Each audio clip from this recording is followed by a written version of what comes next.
विधानसभा चुनाव में प्रत्याशी जनसंपर्क के साथ ही नुक्कड़ सभाएं कर रहे हैं। वहीं सामाजिक और राजनीतिक स्तर के साथ ही संस्थागत सभाओं का दौर भी चल रहा है। इसी कड़ी में 9 नवंबर को बालाघाट विधानसभा से कांग्रेस प्रत्याशी अनुभा मुंजारे जिला अधिवक्ता संघ बार रूम पहुंची, जहां उन्होंने अपनी जीत के लिए अधिवक्ताओं से आशीर्वाद मांगा। इस दौरान जिला अधिवक्ता संघ अध्यक्ष प्रवेश मलेवार, उपाध्यक्ष पीयूष ब्रह्म, सचिव विकास श्रीवास्तव, पूर्व अध्यक्ष संजय गौतम के साथ ही बड़ी संख्या में अधिवक्ता साथियों की उपस्थिति रही।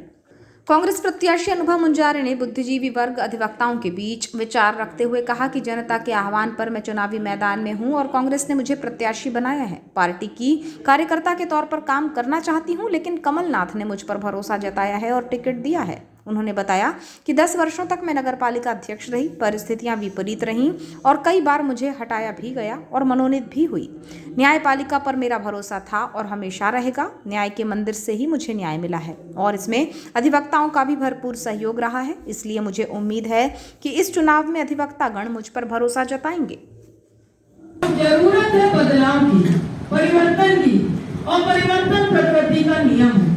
अगर हम परिवर्तन के साथ नहीं चलते तो एक जो रुका हुआ ठहरा हुआ पानी है और एक बहता हुआ पानी है, दोनों में अंतर मेरे ख्याल से आप लोग समझते हैं।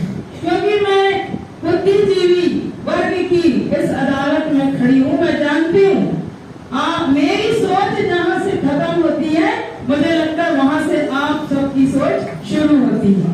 मैं जानती हूँ न्यायपालिका का मैं हृदय से सम्मान करती हूँ, क्योंकि मुझे पता है कि कोई भी व्यक्ति अगर किसी मामले में अगर वो कानूनी अड़चन में आ जाए तो उसको अपने वकील साहब पे पूरी आस्था होती है, पूरा विश्वास होता है कि हमको इस मुसीबत से बचाएंगे, हमारी अड़चन से हमको मुक्ति दिलाएंगे और हमको न्याय मिलेगा।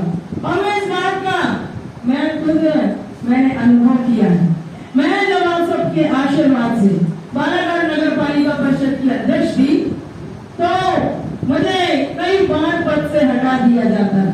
काम करती थी, कुछ लोगों को अच्छा नहीं लगता था तो पद से मुझे मुक्त कर दिया जाता था, मुझे हटाकर दूसरों को बैठा दिया जाता था, मनोनीत कर दिया जाता था। फिर मुझे पता था कि एक मंदिर ऐसा है जहाँ से न्याय मिलना निश्चित है। और न्यायपालिका में सम्मानीय उच्च न्यायालय में मैं जब मैंने अपनी अर्जी लगाई, हाजिरी लगाई, मुझे न्याय मिला। और आप सबके आशीर्वाद से मैं दोबारा कुर्सी पर मुझे बैठने का अधिकार मिलता था और चुनाव लड़ने से भी मुझे अयोग्य घोषित करवा दिया गया था कि 6 साल तक मैं कोई चुनाव नहीं लड़ सकती। माननीय उच्च न्यायालय से वो भी मेरे भविष्य का फैसला हुआ था और चुनाव की अयोग्यता जो मुझे मेरे साथ की गई थी वो भी मेरे पक्ष में हुआ था फैसला, मैं चुनाव के मैदान में आ सकती थी। तो इसलिए